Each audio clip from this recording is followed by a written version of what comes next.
When you think heart attack, what usually comes to mind, for most of us, it's probably like that really dramatic scene from a movie, right? Someone clutching their chest, maybe falling dramatically to the floor. It's sudden, it's obvious, a full-blown crisis.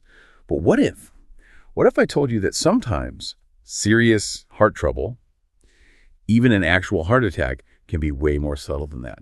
Almost silent. And that quietness, that's actually what makes it so incredibly dangerous. So today we're doing a deep dive into this surprisingly common world of these silent heart attacks, and also other symptoms of heart disease that often get overlooked. We've gathered insights from some really solid sources, places like Yathart Hospitals, WebMD, Cedars-Sinai, and Jour pour le Cœur des Femmes. And our mission really is to help you recognize these quieter signals your heart might be sending out, to help you sort of cut through the noise of everyday aches and pains and understand what might really matter for your health. Think of it like learning the secret language your heart uses when it needs help. Yeah, that secret language idea is spot on. Because what's really concerning and honestly a bit scary is just how much damage these silent events can do, precisely because they fly under the radar. It's not just some minor blip. A silent heart attack can injure your heart muscle just as badly as the obvious ones, leading to serious, sometimes irreversible damage if it's not picked up and treated. And the big implication there is, well, if you don't even know you've had a heart attack, you're not going to get the medical help you need, right? And that delay, that can be incredibly costly for your heart health long term. Wow. So it's not just a small thing then? Not at all. And this isn't some rare, unusual thing either. Experts estimate, get this, that silent heart attacks make up somewhere between 20% and maybe even 50% of all heart attacks. 20 to 50%. That's huge. It's a staggering number, isn't it? It suggests a really significant chunk of people could be walking around with heart damage they're completely unaware of, which makes being aware of this stuff absolutely critical. And that brings us to something really important right at the start: risk factors.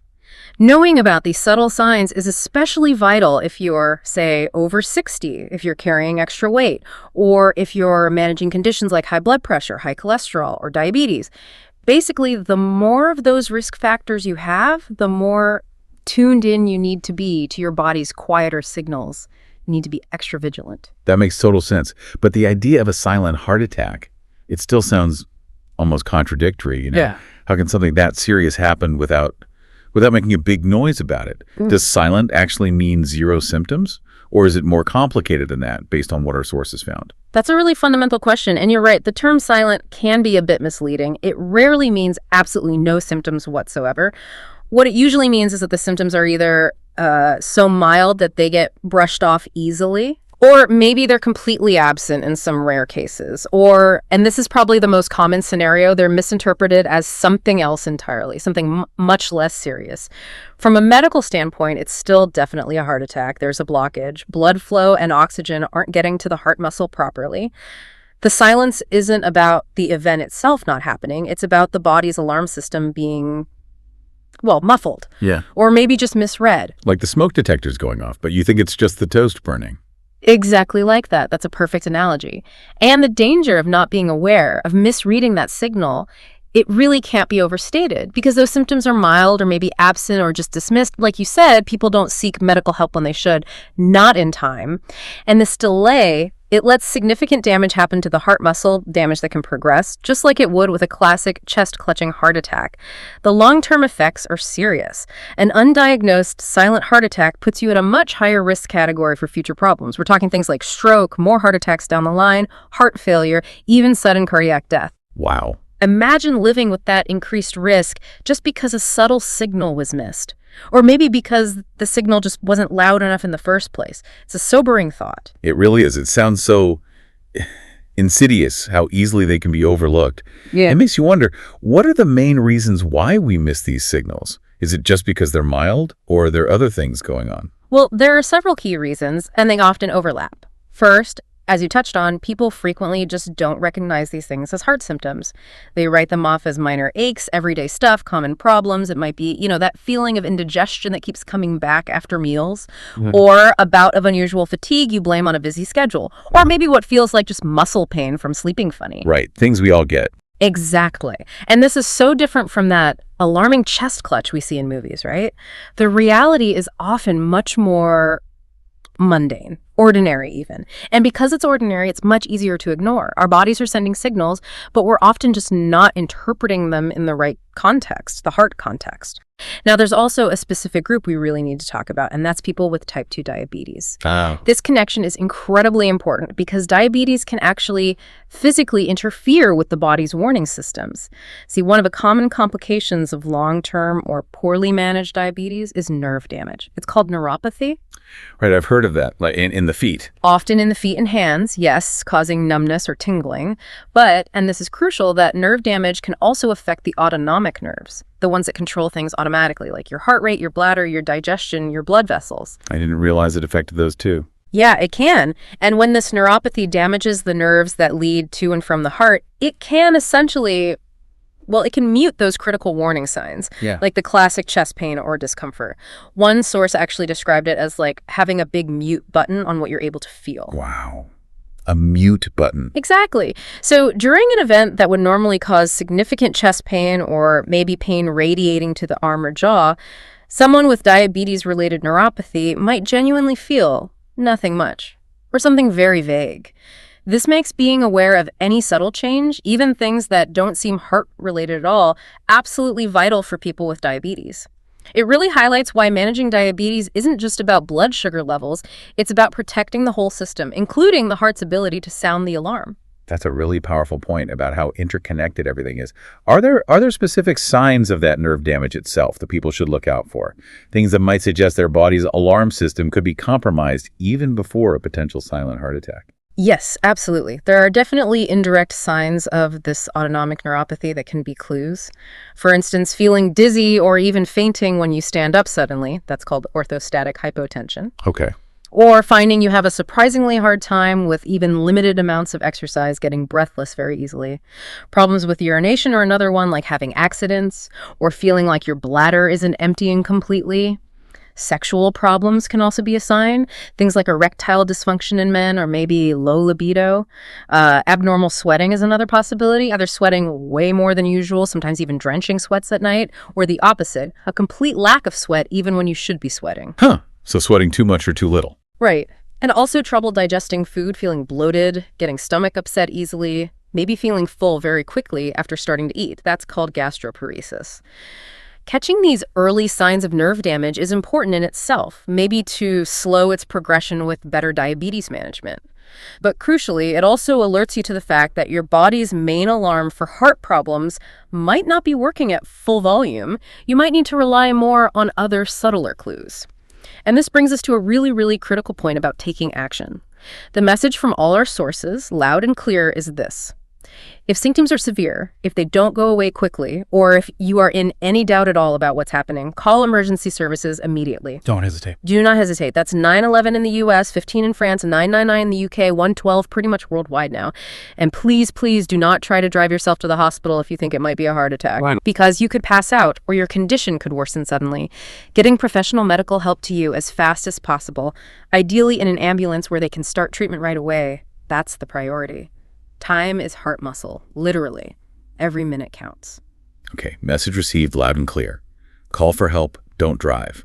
So if it's not always that dramatic, unmistakable chest pain, what should we be looking out for? This is where our sources really help, giving us this list of the less known signs, the ones that are easy to dismiss. This feels like where we really start to decode that secret language you mentioned. Exactly. This is where the real detective work for ourselves begins. Because these symptoms, like we've said, are so often brushed aside as nothing. Think of this list not just as like a medical checklist you tick off, but more as a guide to becoming a better listener to your own body. Being able to spot these, even if they seem minor or kind of vague, could genuinely save your life. All right, let's dive in. Number 1 on the list, and maybe it seems obvious, but clearly it isn't always, chest discomfort, even if it's mild. We know the Hollywood version, the crushing pain. But what does subtle chest discomfort actually feel like? And how do we tell it apart from, say, pulling a muscle or heartburn? That's such a vital distinction to make. Chest discomfort is still statistically the most common sign of a heart problem, but it's widely misunderstood because it shows up in so many different ways. It's rarely just that classic, elephant sitting on your chest feeling, though some people do describe it like that. Others might call it pressure or tightness or squeezing. Some describe it as pinching or burning. The words people use are incredibly varied. So not always pain, necessarily. Not always sharp pain, no. It could be discomfort, pressure, aching. The key thing is usually its duration. It typically lasts more than just a few minutes. It's not usually a super brief, fleeting thing like a muscle spasm, and it can happen when you're resting, just sitting watching TV, or it can come on during physical activity like walking upstairs or carrying something heavy. Now, how to tell it apart? Well, if the pain is extremely brief, like just lasting seconds, or if you can pinpoint a spot on your chest that hurts more when you press on it, that's generally less likely to be heart-related. Okay, that's helpful. But, and this is a big but, it still needs checking out by a doctor because bodies can be tricky. Don't rely solely on that. And here's the absolute critical point we have to keep coming back to.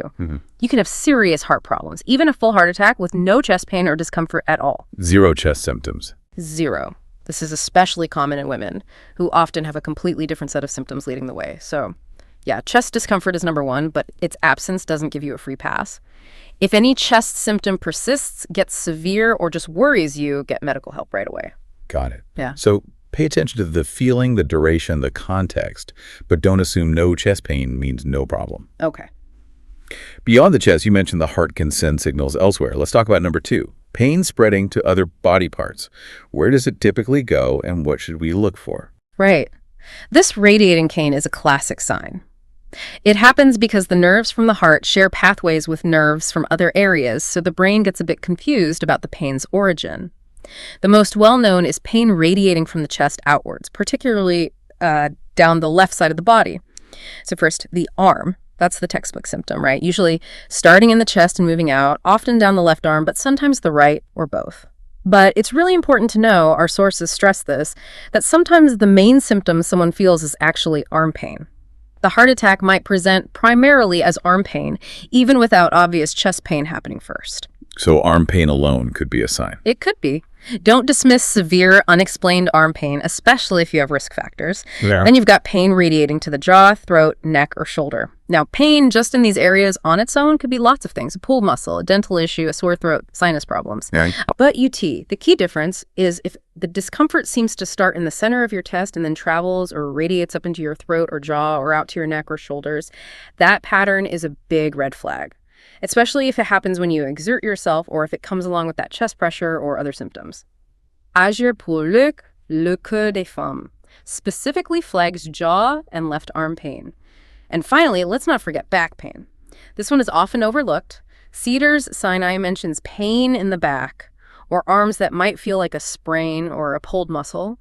And Agir pour le cœur des femmes points to sharp pain in the upper back, especially between the shoulder blades or sometimes in the neck, as an atypical symptom, particularly for women. Between the shoulder blades. Yeah. So if you get this kind of pain, especially if it feels unusual, doesn't seem related to movement, or comes with other symptoms like chest discomfort or fatigue, it needs checking out. The bottom line for radiating pain is get medical attention, especially if it's linked to chest discomfort or exertion. It's about the whole picture, the pattern, not just isolated pain. That makes sense. Look for the pattern, the radiation from the chest. Okay, number three. Nausea, indigestion, heartburn, or stomach pain. This feels like the ultimate easy-to-dismiss symptom. We all get stomach aches, right? How do we know if it's, more than just last night's pizza? Absolutely. This is prime territory for dismissal, which is exactly why it's dangerous when it is heart-related. Some people definitely experience these digestive-type symptoms during a heart attack. Some might even vomit. And the nuances here are really important. Our sources consistently highlight a gender difference. Women seem more likely to report these kinds of symptoms, nausea, indigestion, stomach pain, during a heart event compared to men. So women especially should be aware of this one. Yes, definitely. It makes it even easier to misinterpret if you're female and just think, oh, must be something I ate, or maybe hormonal issues, when actually your heart is in trouble. You lose critical time that way. What's going on underneath? Well, sometimes these symptoms can signal that the heart isn't pumping blood effectively. That struggle can cause discomfort in the upper abdomen or interfere with digestion. And linking back to our diabetes discussion, if you have diabetes, these stomach issues could also be a sign of that nerve damage affecting digestion, gastroparesis, so it gets complicated. Yeah, it really muddies the waters. It does. So the action plan here is crucial. If you have risk factors for heart disease and you suddenly develop these symptoms, nausea, indigestion, stomach pain, especially if they come on kind of abruptly and maybe you're also feeling sweaty or short of breath or unusually tired, Don't just reach for the antacids. Seek prompt medical attention. That upset stomach might be your heart signaling distress. Okay, context is key, especially with other symptoms. Got it.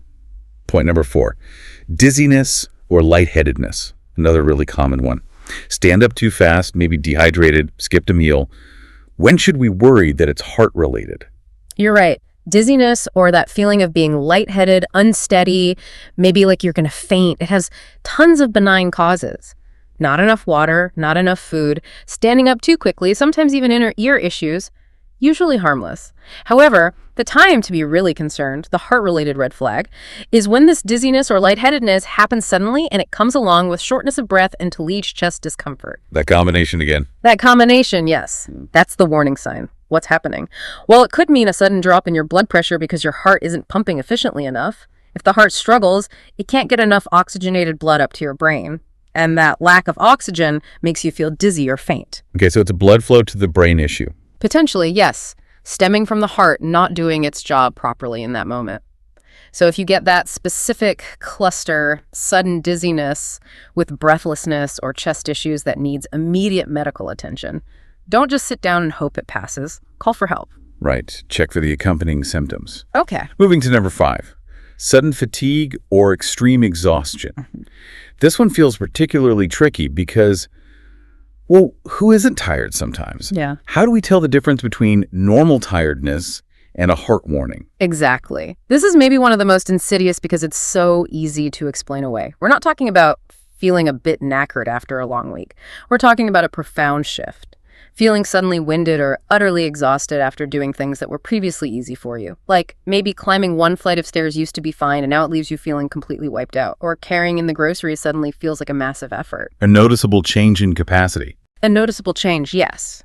Or it could be an inexplicable bone-deep weakness or extreme exhaustion that just hangs around for days with no obvious reason, like illness or lack of sleep. As one expert put it, significant changes are more important to us than every little ache and pain you might be feeling. It's about a change from your normal baseline. And again, this profound, unusual fatigue is especially noted among women. Sometimes it can last for days or even weeks leading up to a heart event. It might even be a daily struggle they just adapt to, thinking it's stress or hormones or just aging. So it can build up gradually, too. It can sometimes be gradual, but often it's described as a more sudden shift or a new level of exhaustion. The key is that it's unusual for you and often debilitating. Our sources say this could be a distress signal from your heart, so don't ignore it. If you experience this kind of significant, unexplained change in your energy or stamina, you really need to make a doctor's appointment to figure out why. Don't just push through it. That's a really important distinction, a significant change from your normal. Okay, number 6, unexplained sweating cold sweats. Sweating when you're not hot or exercising. What's the hard connection there? Right. We're not talking about sweating during a workout or because it's a hot day. This is different. This is breaking out in a sweat, often a cold, clammy sweat, for absolutely no apparent reason. Like just sitting there and suddenly you're sweating. Exactly. No exertion, no fever, no obvious anxiety trigger. It just happens. And it often feels different, cold and clammy, rather than hot sweat. What's going on? Well, this is often your body's autonomic nervous system kicking into high gear in response to stress. When the heart is struggling, maybe due to a blockage reducing blood flow, the body can perceive this as a crisis. It triggers a fight or flight type response, and part of that involves activating sweat glands. It's a sign of physiological distress. So it's like an emergency response. It can be, yes, a sign that the body is under significant strain. So the action here is critical. If this happens, especially if it comes with any of the other symptoms we're talking about, chest discomfort, nausea, dizziness, shortness of breath, or if it's definitely a cold sweat, you need immediate medical help. Call emergency services. Our sources are very clear. Don't try to drive yourself. This is a potentially serious sign that needs urgent evaluation. Okay, cold sweat for no reason, emergency call. Got it. Number 7 is fascinating because it happens while we're asleep. Loud snoring or sleep apnea. How does snoring connect to heart attacks? Seems like a jump. It does seem like a jump, but it's a really important connection and a great example of a silent symptom. Silent because you're asleep, and often silent because it gets dismissed. Now, regular light snoring is common and usually harmless, but we're talking about really loud snoring, the kind that might bother a partner, and crucially, snoring that's interrupted by pauses in breathing, followed by gasps, smarts, or choking sounds. That pattern strongly suggests sleep apnea. Or you actually stop breathing for moments. Exactly. Obstructive sleep apnea means the airway collapses or gets blocked repeatedly during sleep, causing breathing to stop for seconds, sometimes even up to a minute, potentially hundreds of times a night. Then the brain panics, wakes you up slightly to gasp for air, and the cycle repeats. This constant stopping and restarting of breathing and the repeated drops in blood oxygen levels that result puts enormous strain on the heart. How does it strain the heart specifically? Well, the low oxygen levels trigger stress responses, increase blood pressure overnight, and can damage the lining of blood vessels. Over time, this significantly increases the risk of developing high blood pressure, arrhythmias, those irregular heartbeats we'll talk about, heart failure, and even heart attack and stroke. So it's a major cardiovascular risk factor. A major one, yes. So if you snore very loudly, if a partner notices you stop breathing or gasp in your sleep, or if you consistently wake up feeling tired and unrefreshed even after what should be enough sleep, talk to your doctor.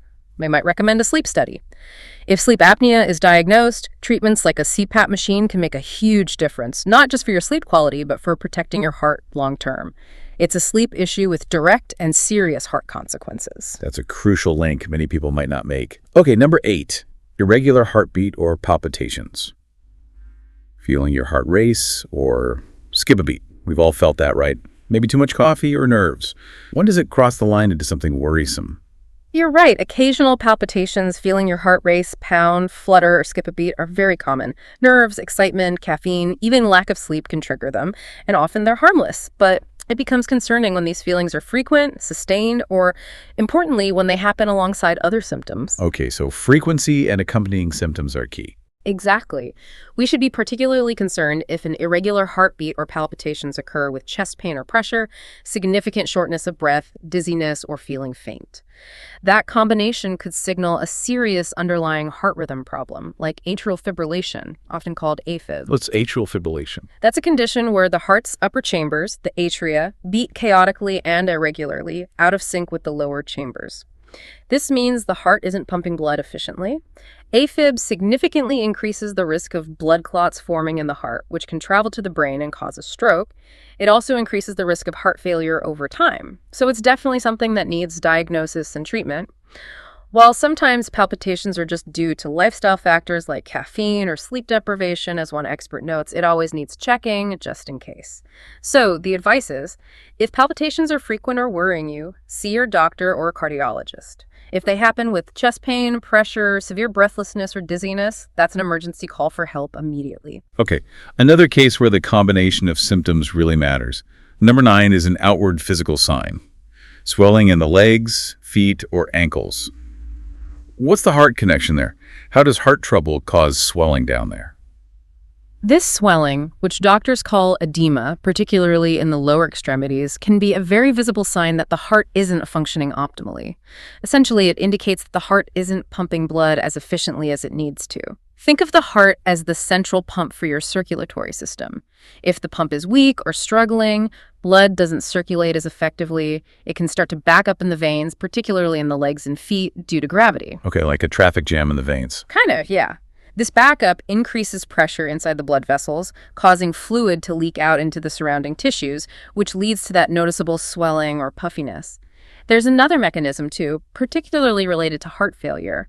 When the heart isn't pumping well, the kidneys can respond by holding on to more sodium and water, trying to increase blood volume, but this actually makes the fluid retention worse, contributing further to the swelling. Ah, so the kidneys get involved too. They do. It's all interconnected.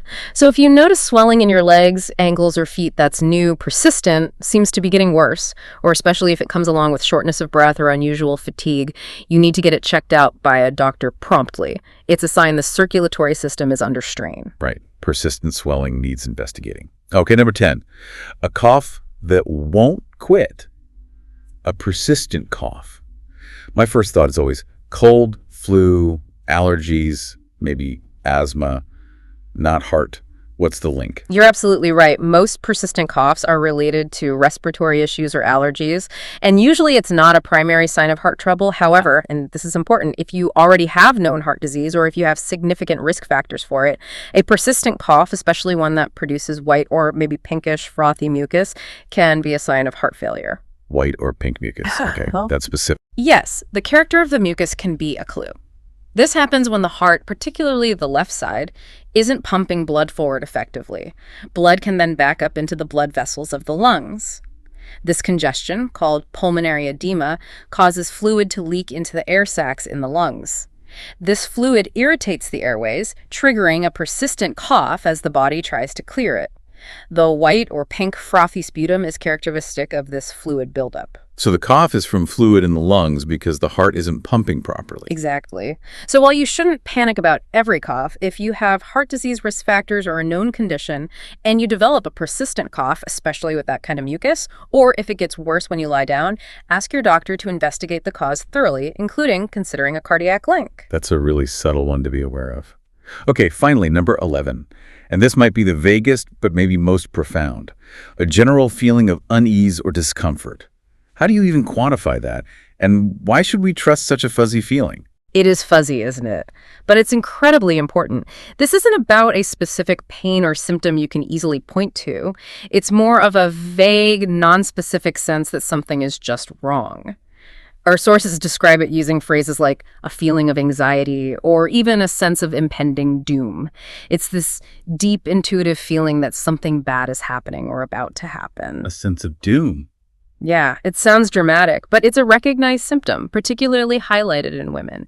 It can be an atypical symptom that might even come before more classic signs like chest pain. It's like your body's most fundamental alarm system is winging, even if your conscious mind can't yet figure out why. The significance here is that even without clear objective symptoms like pain or shortness of breath, this pervasive feeling of unease or anxiety shouldn't just be brushed off, especially if it's unusual for you or if it's accompanied by any of the other subtle signs we've discussed. So trust your gut, basically. In a way, yes. Trust that deep internal sense that something is seriously off-kilter. As one expert succinctly put it, if you're not sure, get it checked out. Don't dismiss it just because you can't label it easily. This isn't about being anxious over nothing. It's about respecting that sometimes our bodies know things before our minds do. That gut feeling, that sense of unease, can be a legitimate, critical warning from your heart. Wow. We've just run through this whole list, and it really hits home how many of these sound like, well, like everyday life sometimes. Indigestion, fatigue, a bit of dizziness, an odd ache. So bringing it all together, what makes these signals so easily dismissed? And why is that dismissal so incredibly dangerous when it comes to our heart health? It feels like a major blind spot. It really is a major blind spot, and understanding why they get overlooked is just as vital as knowing the symptoms themselves. There are a few key reasons that often work together. First, as we've touched on, it's the subtlety versus the stereotype. That Hollywood heart attack image is powerful, right? The dramatic collapse. Yeah, it's burned into our brains. It is, and that stereotype, while sometimes accurate, has done us a bit of a disservice. It creates this narrow expectation. So when symptoms are mild or vague or just don't fit that dramatic picture, we think, oh, it can't be a heart attack. We disregard them because they don't match our mental image. Second, and maybe most significantly, is their commonality with minor ailments. Indigestion, fatigue, muscle strain, a bit of dizziness. These are things most of us experience fairly regularly for completely benign reasons. Right. You ate too fast, you slept badly, you overdid it at the gym. Yeah, exactly. So it's incredibly easy and frankly quite natural to rationalize these symptoms away, to think, oh, it's just X, Y, or Z. We tend towards the least alarming explanation first. It might seem so minor, as one source said, that you just shrug it off, maybe think it's just part of getting older. That self-diagnosis based on common experience can be really misleading here. Then we absolutely have to circle back to the gender differences. This is so critical and for a long time was really poorly understood. Women are significantly more likely than men to experience these atypical symptoms, the profound fatigue, the back or jaw pain, the nausea, that general sense of unease, often without the classic crushing chest pain, especially initially. And these symptoms might appear before chest pain. Yes. Sometimes days or even weeks before, according to some sources.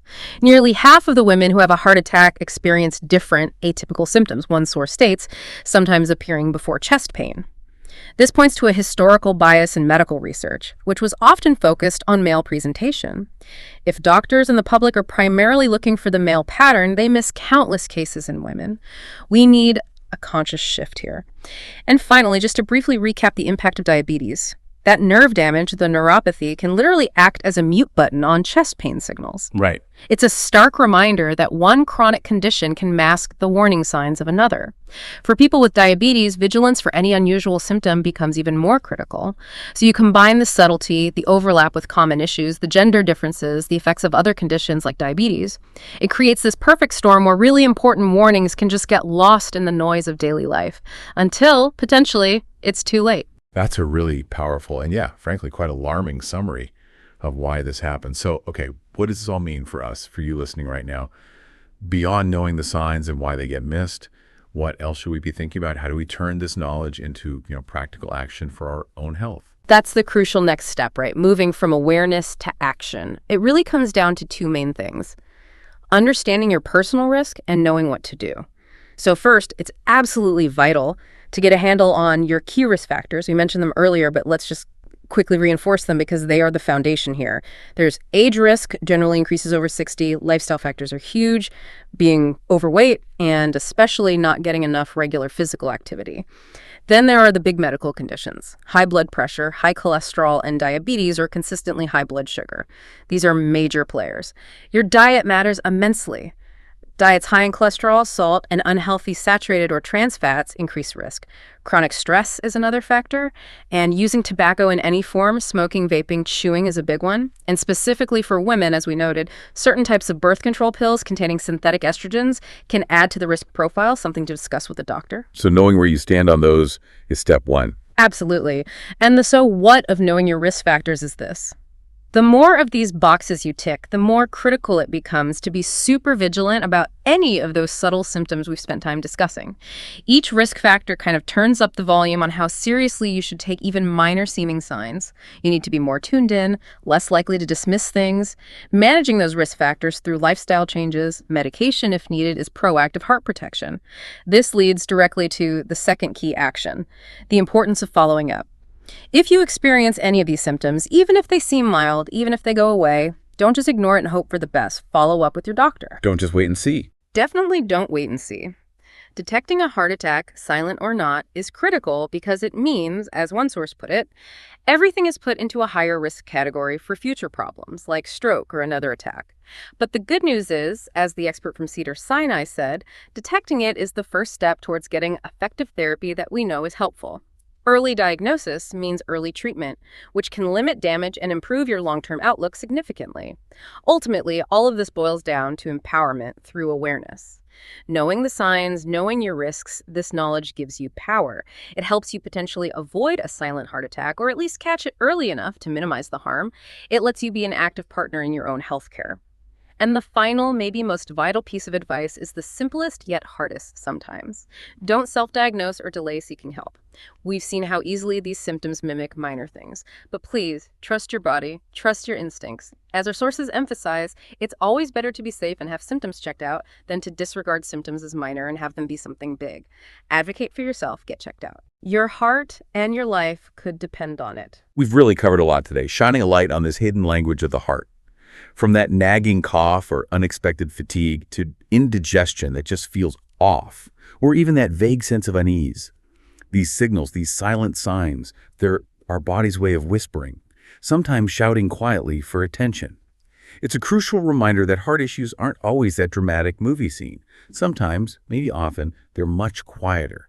And we need to learn how to listen to those whispers. So please, be attuned to your body, especially if you know you have some of those risk factors we talked about. Think about it. Your heart works incredibly hard for you every single second, usually without any complaint. Learning to understand its subtle cues, its secret language when it needs help, that's one of the most important things you can do for your own health and well-being. It's about partnership, listening carefully to that vital organ. It really does raise a fundamental question for all of us, doesn't it? In this incredibly noisy world we live in, full of distractions and demands, How often do we actually pause and truly listen to our own bodies? And what vital information, what quiet warnings might we be missing because we're waiting for the loudest possible alarm bell to ring instead of paying attention to the earlier, subtler messages? So don't just be informed by this discussion, be empowered. Take this knowledge forward. Talk to your doctor if you have concerns, if any of these signs felt familiar, or if you want to better understand your personal risk. Because honestly, when it comes to your heart, this amazing engine that keeps you going, an ounce of prevention, or maybe more accurately here, an ounce of early detection, is truly worth a pound, maybe tons of cure. We really hope this deep dive has given you a clearer map for navigating your own heart health and maybe inspired you to listen just a little more closely to what your body and your heart might be trying to tell you.